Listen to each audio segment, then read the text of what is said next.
Welcome one and all to a Trainlover16 video!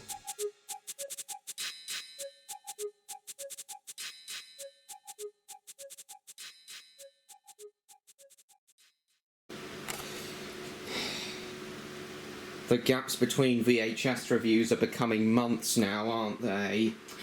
Can you tell how much I want this series to be over, guys? How much I want to move on to more professional projects and focus on my vlogs and stuff?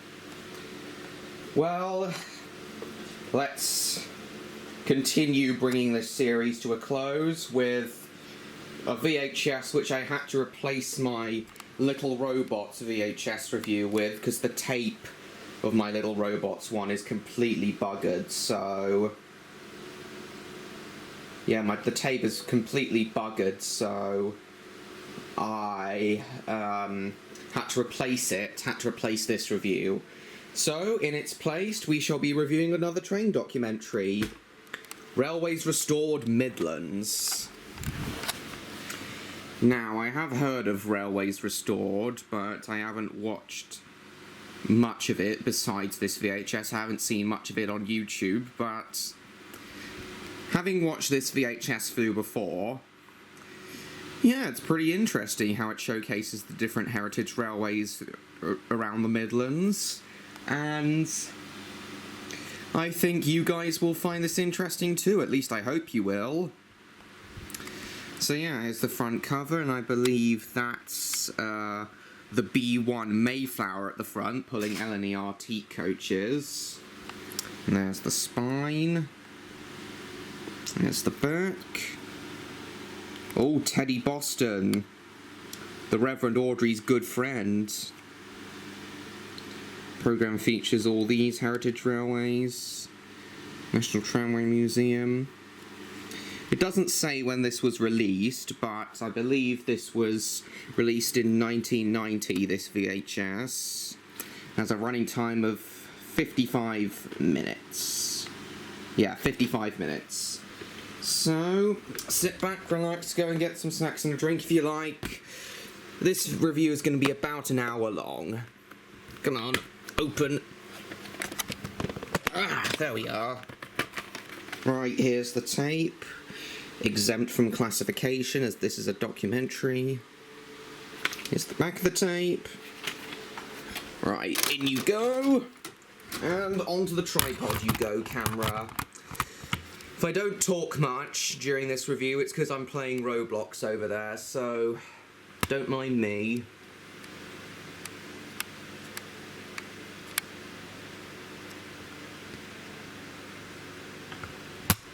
Oh, shit. Oh, it's starting.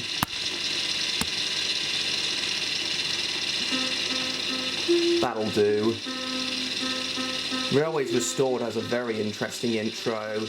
I believe it was a series of 9 VHSs, showcasing all the heritage railways of the country. An interesting theme song too.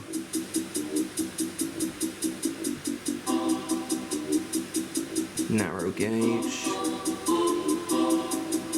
And that engine's from the Fairbourne Railway in Wales. Snowdon. Right.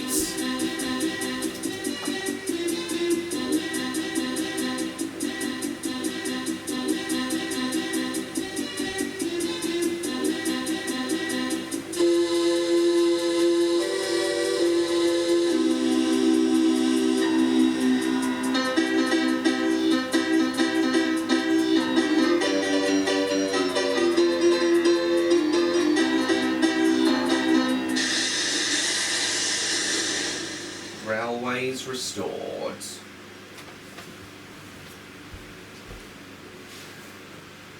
Every year, the Ian Allen Publishing Company produces a book entitled Railways Restored. The book is considered to be the definitive guide to preserved and restored railways and museums throughout the United Kingdom. In this series of video programmes, we take you, the viewer, on a visit to one part of the UK for a closer look at those railways and museums. If we consider this map split up into 9 different parts, it simplifies matters for area grouping. The Midlands are considered by many to be the heartland of Britain's industrial heritage. That's true. This is demonstrated by the number of preserved railways that can be found in the area. From the elegant sophistication of the Severn Valley Railway to the charm of the Cape and Light Railway, this programme aims to give a taste of the wide variety of railway preservation in the Midlands. So we're starting at the Great Central We Railway, begin with a visit to what which remains I've been of the to. Great Central Railway. Now running only from Loughborough to Leicester, the Great Central Railway was once an impressive network extending from London into the north of England, serving cities such as Sheffield and Manchester. And I believe they also had a Channel Tunnel Railway planned. 1976, the line was purchased from British Rail by the Mainline Steam Trust, who are the supporting group of the current Great Central Railway. Locomotive number 35005, Merchant Navy Class Canadian Pacific, built in 1941 by the Southern Railway, is being prepared for its day's duties. Yeah, Stoking up the Fire, I always loved watching that.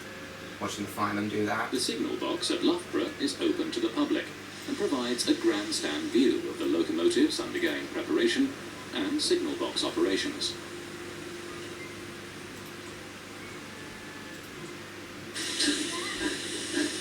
Great Western Pannier Tank 060 number 7760, built in 19. So it was a Day Out with Thomas event when this was being filmed. This engine is clearly playing dark. The first passenger train of the day to Rockley.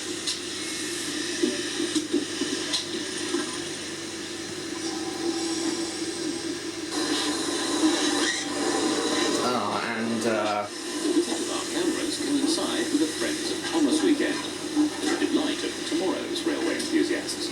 Indeed. And I believe the Canadian Pacific Bully class, Merchant Navy class engine is playing Henry, it looks like. And then there was another engine here that was playing James.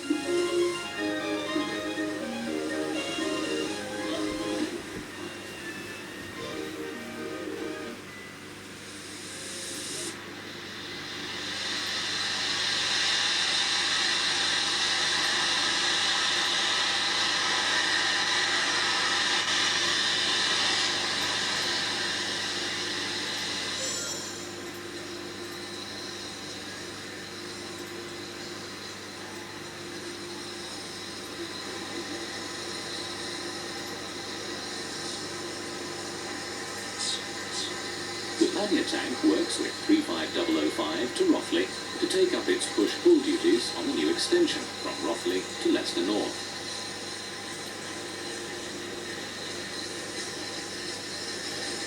Yeah, very recently opened back then. Back then, the Great Central Railway also hadn't yet completed its double track project. You know, the Great Central Railway is famous in this country for being the only standard gauge steam railway in the country to have double track. Back then, the project hadn't been completed yet. The line was still single track back then, but now, of course, the section between Loughborough and Rothley is double track.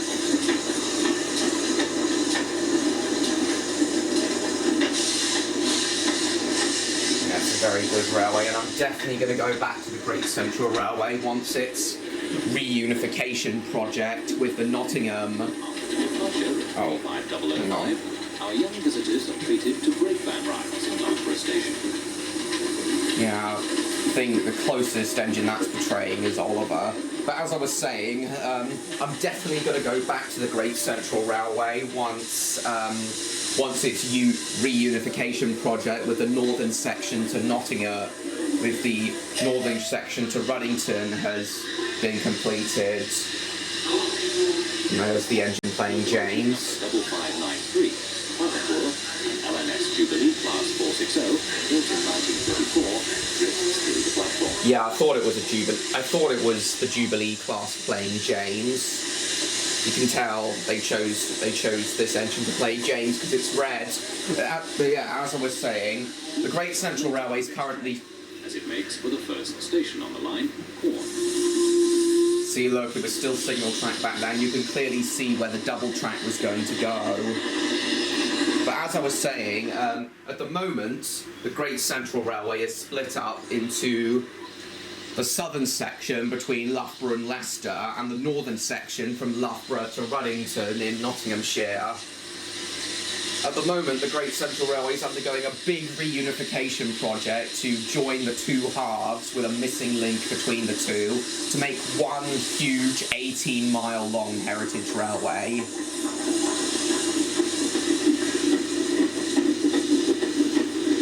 So yeah, I'm definitely going to go back to the Great Central Railway when that's complete. With right of way to the driver, Kolhapur departs for Rothley.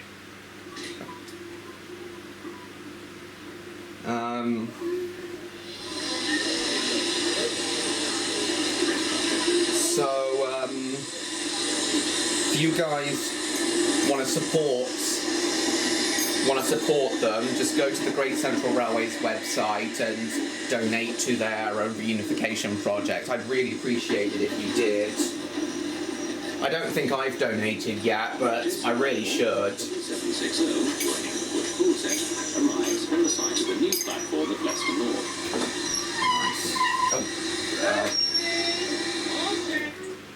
In preparation for the new extension, volunteers can be seen preparing point rodding. Oh yeah. This was when it was still... when the finishing touches to the extension were being done. The push pull set, The Leicester new extension was due for completion in July 1991. But now of course it's complete. And has been for a long time.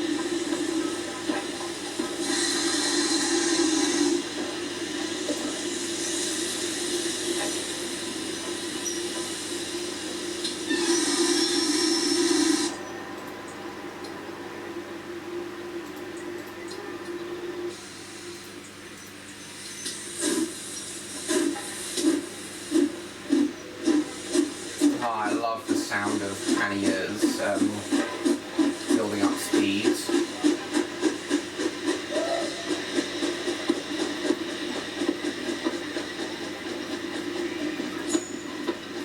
Okay, so next one. The Battlefield Railway, that runs from Shackerston to Market Bosworth, was once part of the Ashley and Nuneaton Joint Railway. The Shackerston Railway Society made its home here in 1970, with the intention of housing preserved steam locomotives, and has since gone on to reopen the line between Shackerston and Market Bosworth.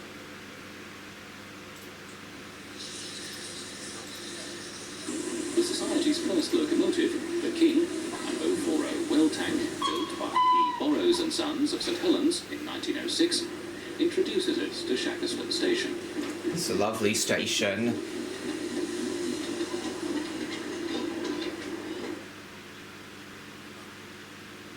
Part of the station houses one of the most comprehensive small railway museums in the country. Lovely. Very nice bits of memorabilia there.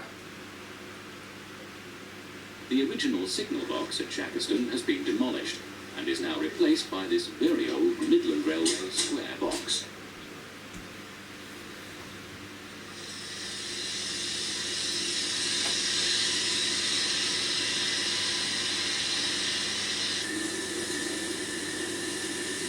Oh yeah, it seems they also give some very nice views of the wheels. Yeah, they put cameras on the lower frames of the engines. Oh, bit of wheel slip there to give some awesome shots of this, of the piston rods moving, of the cylinders, that rod going back and forth in the cylinders.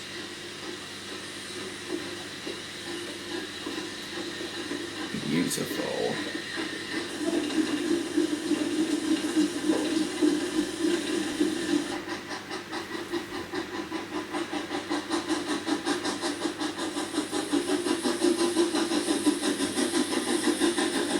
Jim's bassist there, Robert Stevenson and Hawthorne side tank. With its single-line token handed to the fireman and checked by the driver, Richard III, an 060 side tank built by Robert Stevenson at Hawthorne in 1949, now has the authority to enter the single-line section to Market Bosworth.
A very nice shot indeed.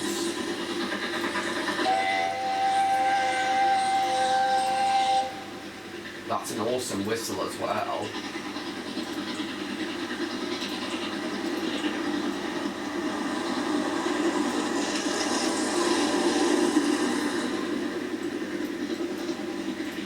Oh, and that's a really good chuffing rhythm.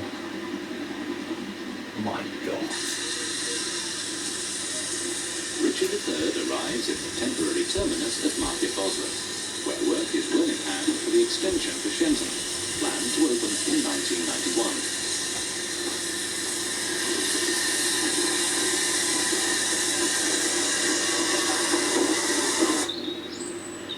In 1485, Shenton was host to the Battle of Bosworth, where Henry Tudor wrestled the throne from Richard III at the end of the War of the Roses.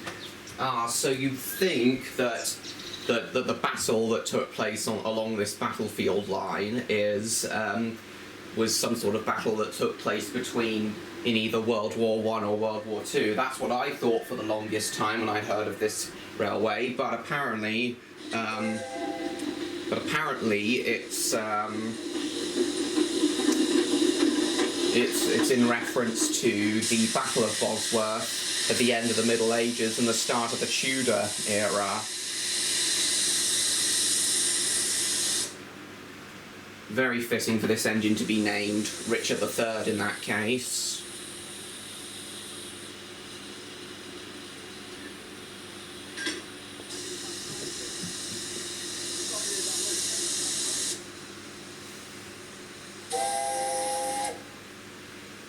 Very, very nice close-up of the whistle. And there's all sorts of lovely close-ups and things they give here. Oh, bit more wheel slip.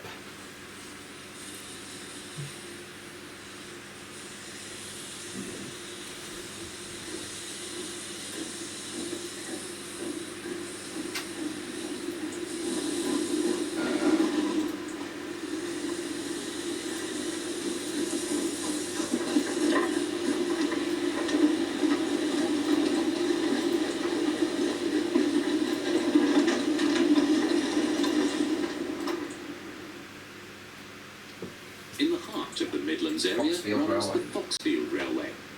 Its chairman, Ron Wally, describes the railway's history. The Foxfield Railway was built in 1893 to connect the Foxfield Colliery, which is about 3 miles north of here, to the Stoke Derby main line, which is about half a mile. I'm sure Stan would love this railway. The Foxfield Bank, which climbs out of the Foxfield Colliery at 1 in 20 gradient for most of the way, which is a little bit of boring. Is the steepest adhesion work incline in the country. We don't run passenger trains down there. So the steepest incline without a rack rail, without any sort of rack rails in the country.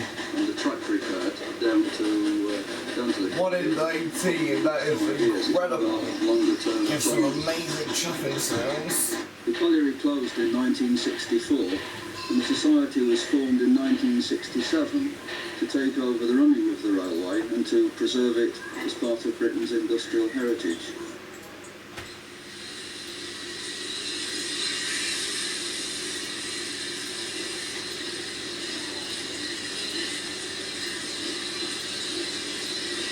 With the signal pulled off, 060 saddle tank Wisdom, built by Hunslet in 1950, departs for Dilhorn Park. This engine was featured in Trainspotting's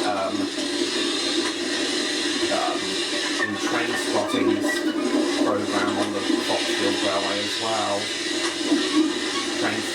One of Trainspotting's segments on the Foxfield Railway as well.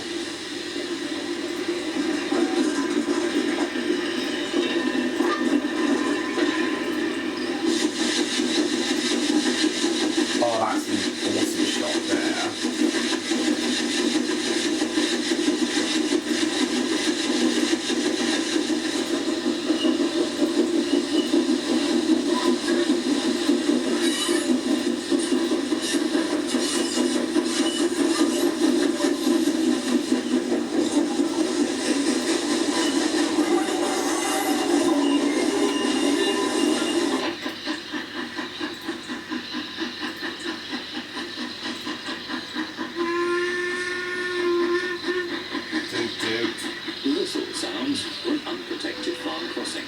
Yeah, and because it's unprotected, they have to go really slowly over the crossing because there's no barriers or gates, as you'll see.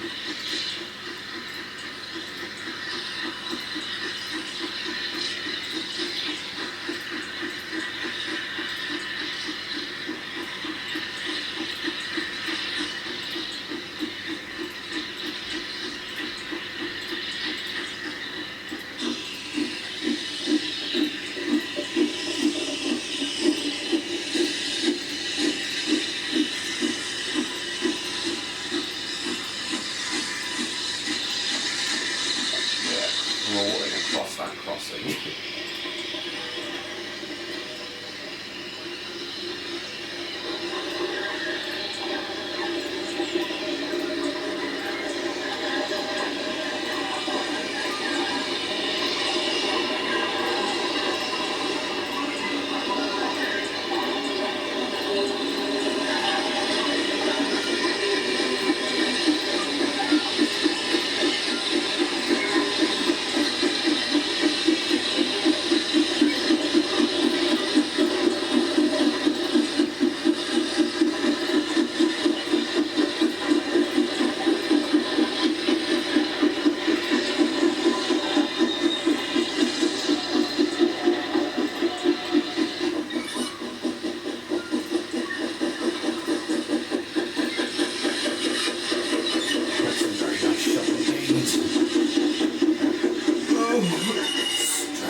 On arrival at Dilhorn Park, Wiston runs around its train to return to Blythe Bridge. I think the Foxfield Railway does now run to the side of the colliery. I could be wrong though, I'm not sure.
now.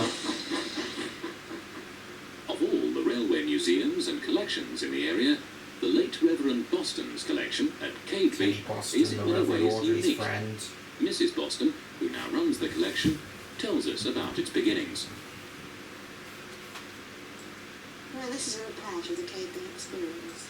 The museum, as you see it here, is quite a new addition. It was only opened 12 months ago by the Reverend Robert Audrey. And, but Oh, she mentioned. he Yeah. moved into the new rectory here in 1959. Mentioned Audrey. And from then, things have gradually grown, a bit like Topsy. The model railway is based on part of the Dark Valley Railway. That's a lovely railway. South Devon in 1935. There's up to be Triang We're only in steam engines that are being run there. I think that looks to be Triang track there, but I'm not sure. I'm really not sure. It's a lovely engine. Various stock, a children's living van, the Foster Fiery Alliance attraction. We have a rally every year. The museum was a culmination of a dream, really, which Teddy and I had.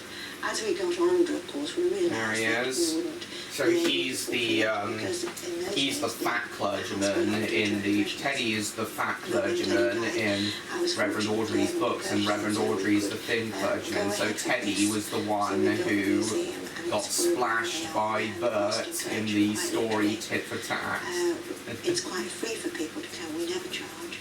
It's all part of Oh, the the things that we do. Hornby So Double-O much there, having old Hornby all Double-O. this stuff that it's only right and proper that we should share it with other people. Traction engines, mini Trevors. A traction engine, a steamroller, and the atmosphere of one of Cadeby's many weekend open days.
That's a lovely one. On its short journey around the gardens.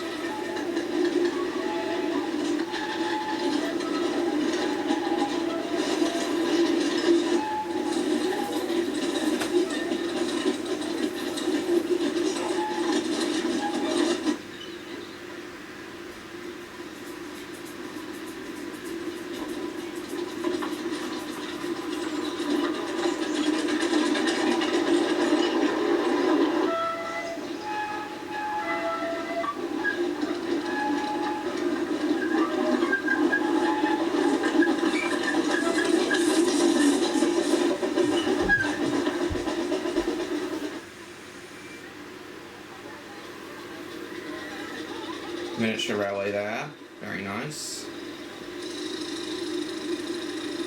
Oh, it's a mini version of well, more or less the same Bagnall. That's adorable.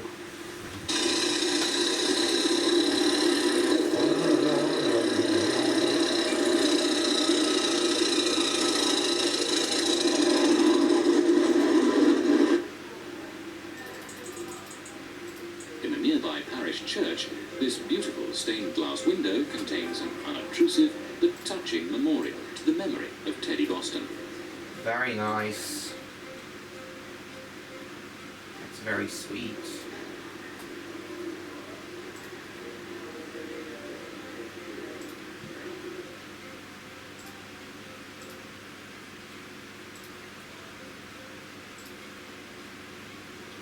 The National Tramway Museum at Crich, near Matlock in Derbyshire, is home to a wide variety of preserved trams, which once provided cheap urban transport for Britain's towns and cities. The museum collection includes about 50 tram cars. I've heard of this place. It's incredible.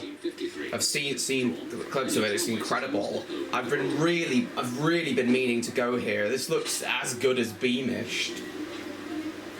It looks amazing. Steam and electric cars are on display in well-appointed exhibition halls.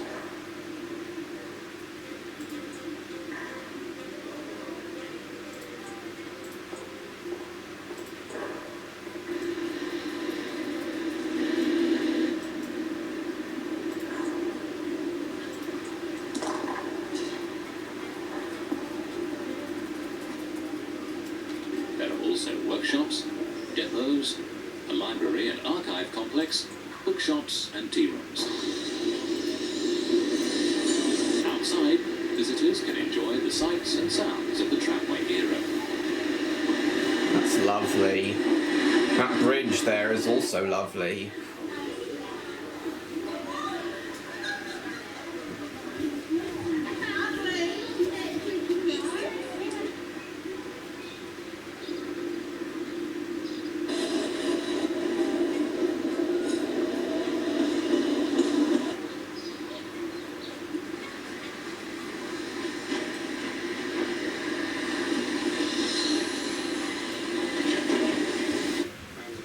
On entrance, visitors receive an old penny, which they exchange for a ticket to ride the trams as often as they wish throughout the day, with round trips taking about 20 minutes. Oh, that's very nice. That's very sweet. That's a very nice thing. That's a very nice. That's a very nice idea. Blackpool tramcar number 40, built in 1946, was the last open balcony tram to run in public service in Britain. Here we see it demonstrating the automatic reversal of the trolley pole.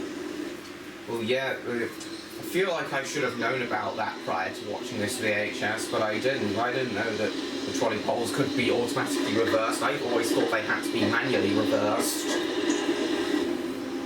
Oh, that village is so nice. Very nice shot of the wheels there as well.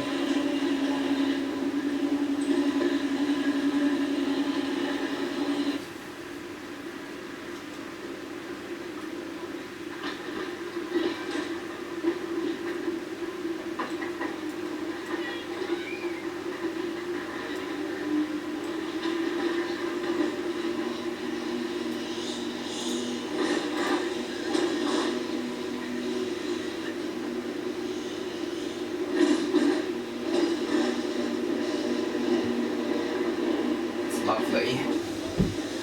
Trams are driven by Lovely interior there as well. motors under the floor.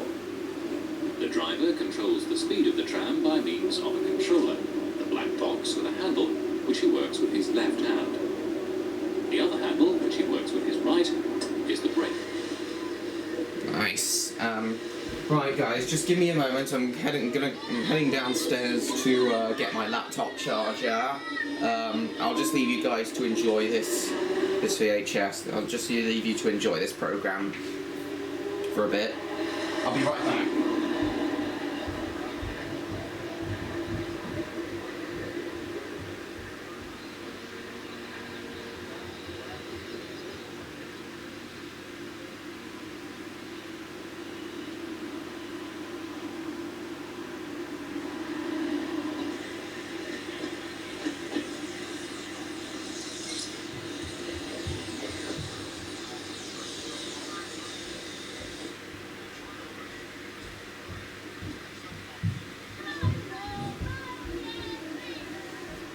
Right, I'm back.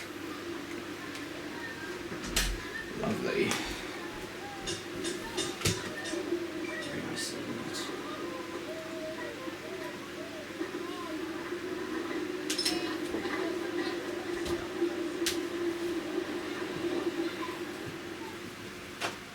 Butterley in Derbyshire is home to the Midland Railway Centre, a working museum commemorating the former Midland Railway.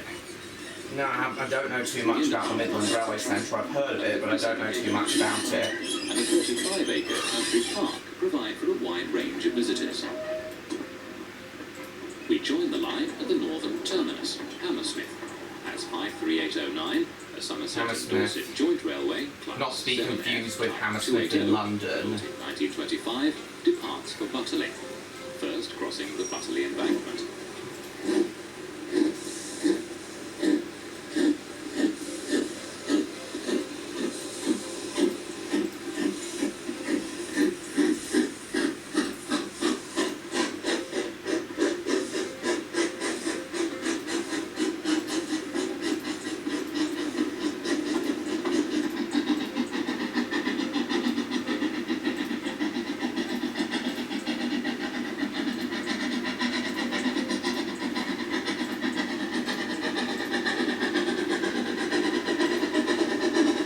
Very nice engine, that Somerset and Dorset Railway engine there.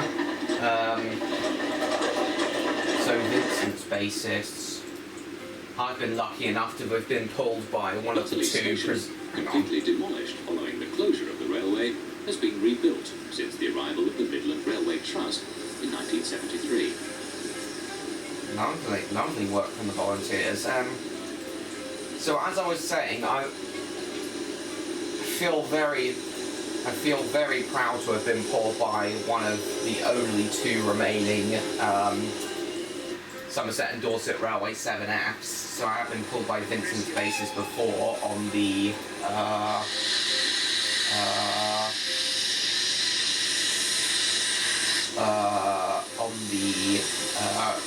on the West Somerset Railway.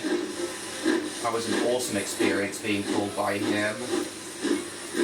Can't remember. I think it was number 88 I was pulled by, not 89. Is it 87 or an 88 that have been preserved, or 88 and 89? I can't quite remember.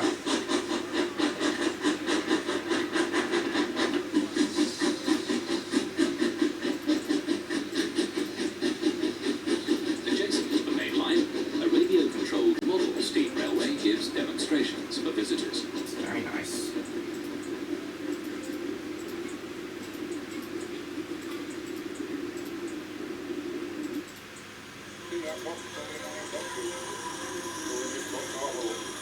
Hang on a minute. It's awesome.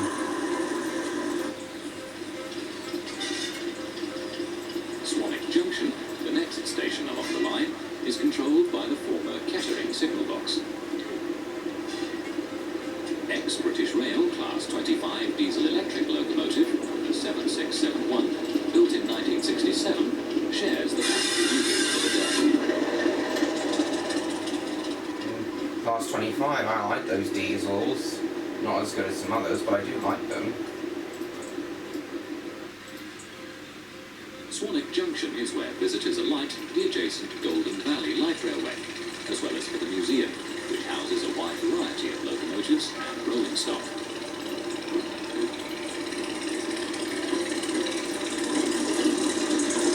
Oh yeah, the Golden Valley Light Railway, I've heard of this one as well.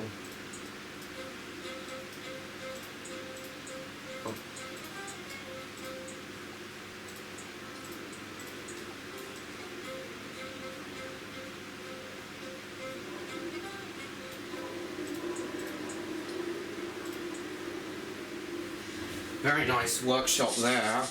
Or peak. Awesome.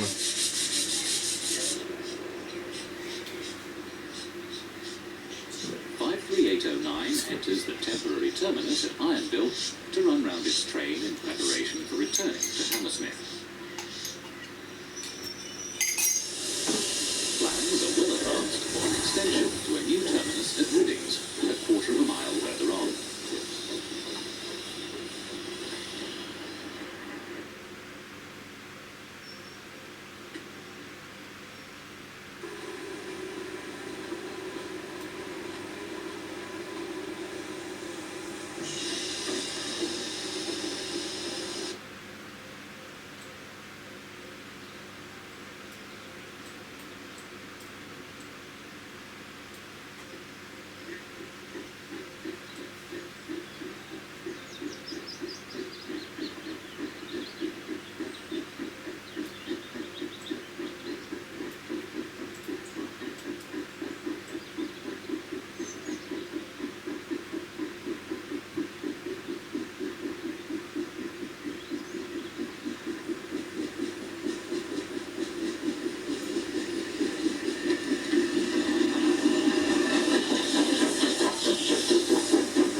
preservation scene is Peak Rail plc, with an Yes. ambitious 15-year plan to restore the 20-mile line through the spectacular Derbyshire Peak District from I Buxton wonder to how Matlock. much of it they've restored so far. Here we can clearly see the enormity of the task which railway preservation has taken on.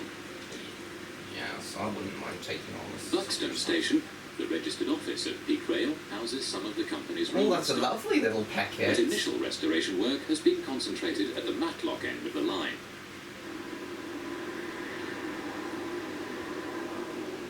For the first 16 miles, That's- the track bed remains undisturbed. It's not until we reach Darley Dale that there's any significant activity. So the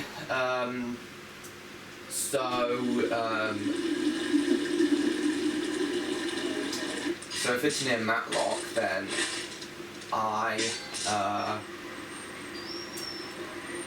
probably, if I ever went to Peak Railway, I'd probably combine it with a trip to Quite Tranwick Village, as it's also near Matlock.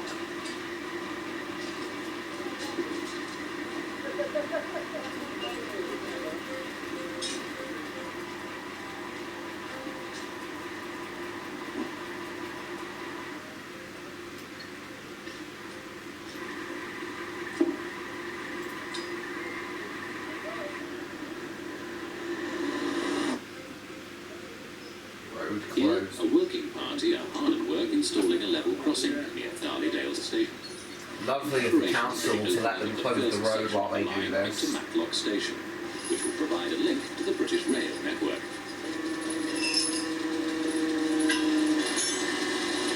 And some concrete being poured there.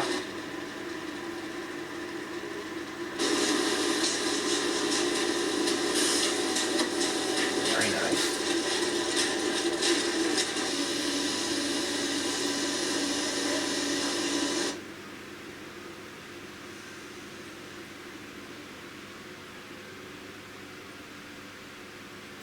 Crewe Heritage Centre. One of the most important and complex junctions on British Rail's main line through the Midlands is here at Crewe.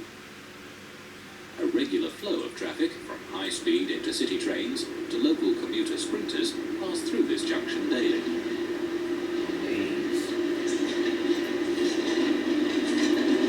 The junction was remodelled to allow high-speed trains to pass non-stop. The signal box became redundant.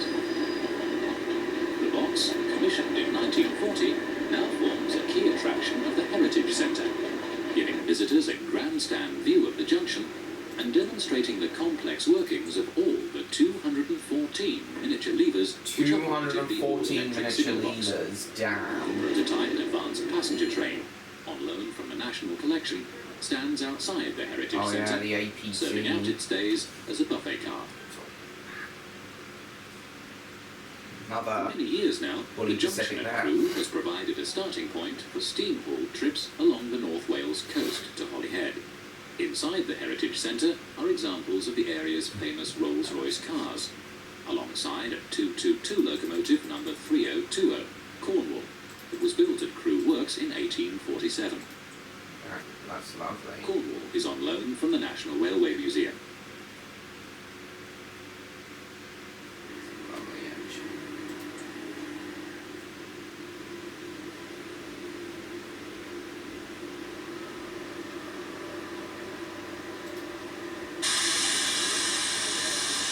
Today, locomotive number 777, Solaniel, stands King in Arthur class engine. for a speed. Those are very nice engines. A shame only one was preserved. Solaniel was built by the North British Locomotive Company in 1945, the Southern Railway, and is now part of the National Collection housed at the National Museum in York. Solaniel is on loan to the Humberside Locomotive Preservation Group in Hull.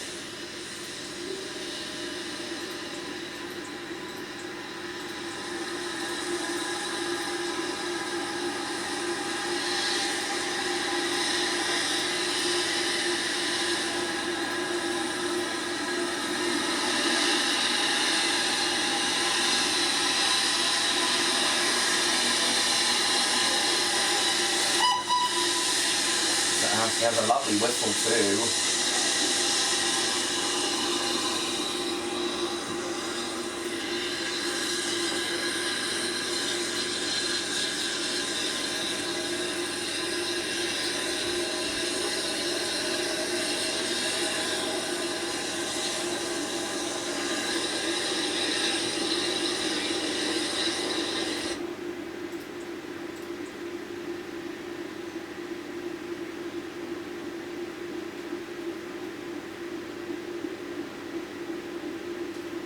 Very nice shot there. Oh dear.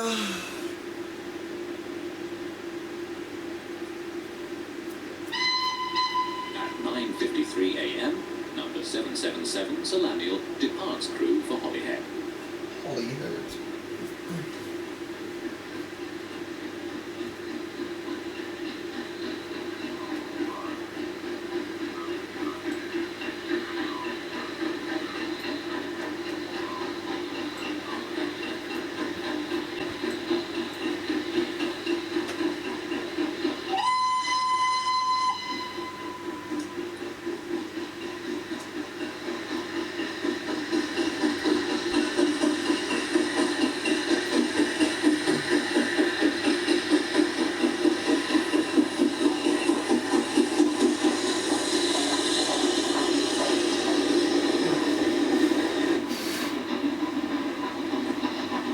Oh, that is an incredible shot. Nearland did know.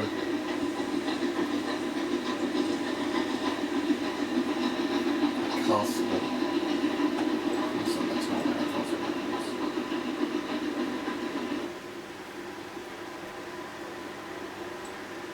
The 9-hour round trip almost completed, Salamiel races back towards crew in the early evening light. Oh, speeding along at that speed. Amazing.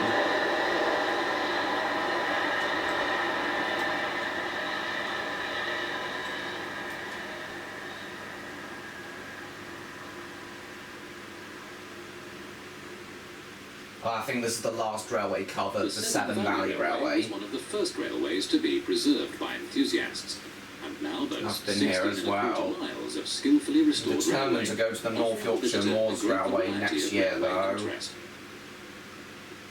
We begin our visit with the classic scene of locomotive 6960, Raveningham Hall, a 460 built in 1944. I can't quite remember, but I'm pretty sure I was also pulled by this Hall class engine on the West Somerset Railway. Here we see it's on the Severn Valley Railway, but for a time it was also on the West Somerset Railway. I'm pretty sure this was the Hall class I was pulled by on the West Somerset Railway.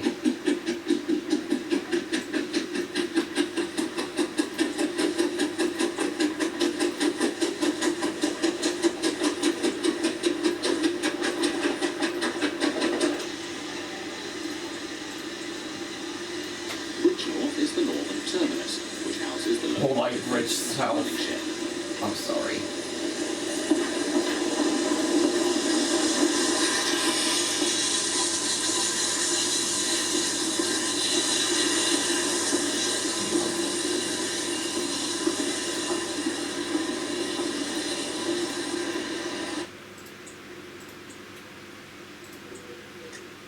Hampton Load. Hampton Load of shite. Sorry.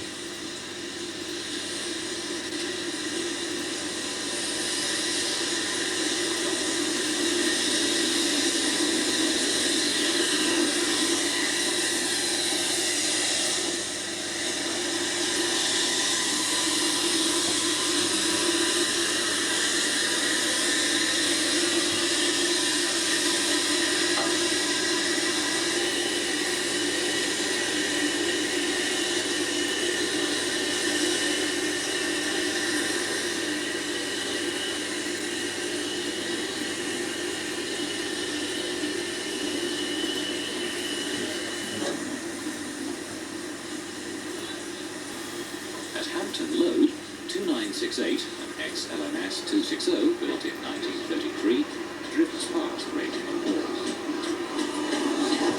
It's a lovely engine as well.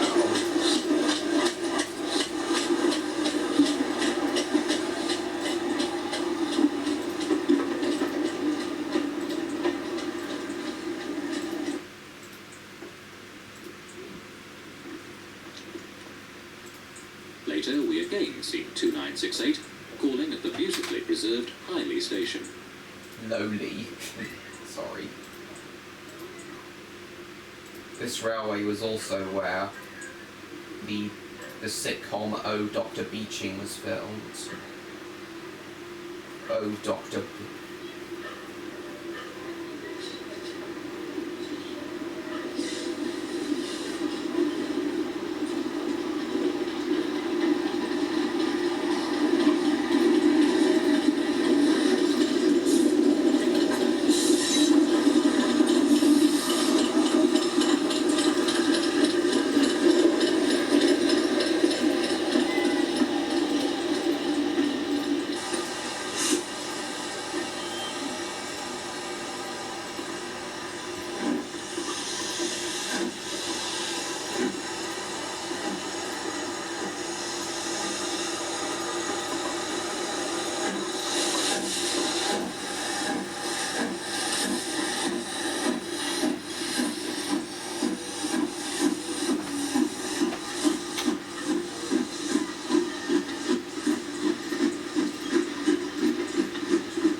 lovely nano class engine as well.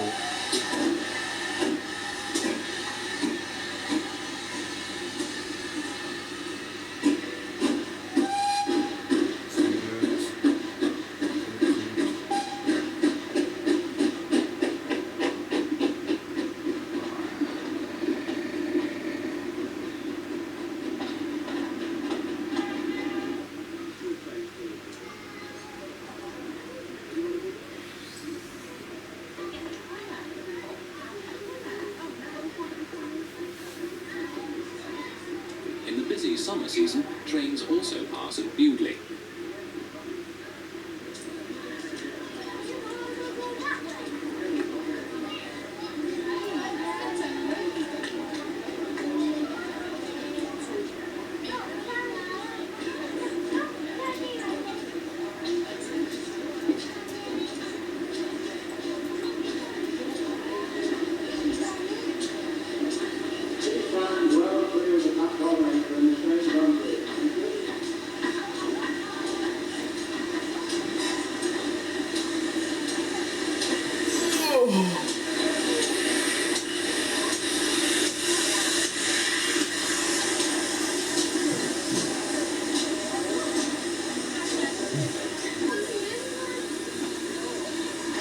Here, Raven's Hall waits for ex-British Rail Class 4, number 75069.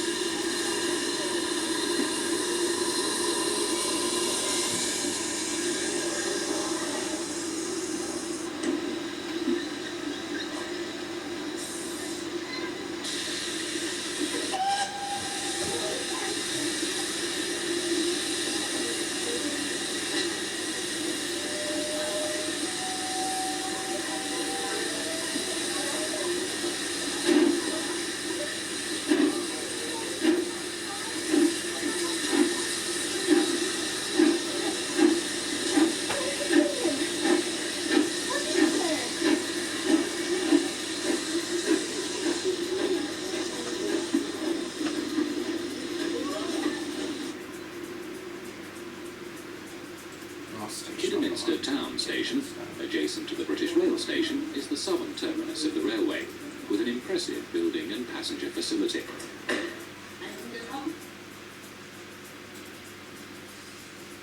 This new platform was added in 1990.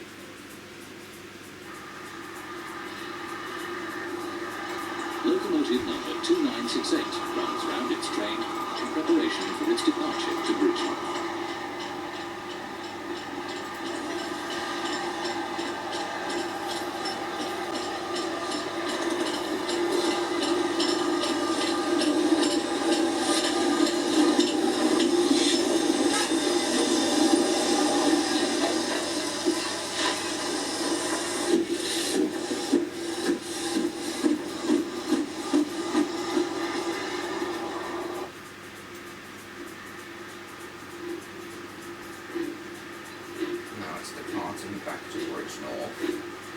believe this is the end of the VHS.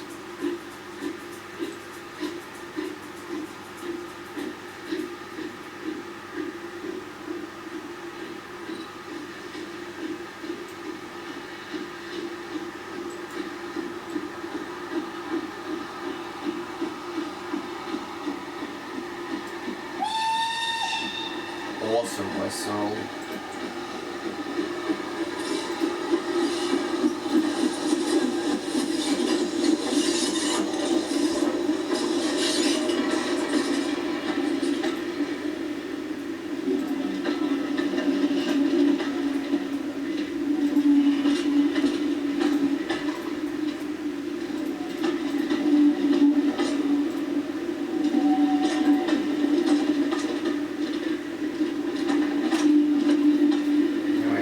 Credits.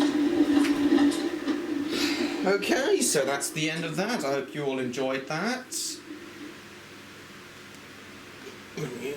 As all the railways that contributed. Hope you all enjoyed that, because I did. I hope to visit pretty much all of these heritage railways eventually. 1991 this was released. So yeah, that's that for this VHS review. I hope to visit all of these heritage railways eventually, and I hope, if I haven't done so already, I hope to visit them all again eventually.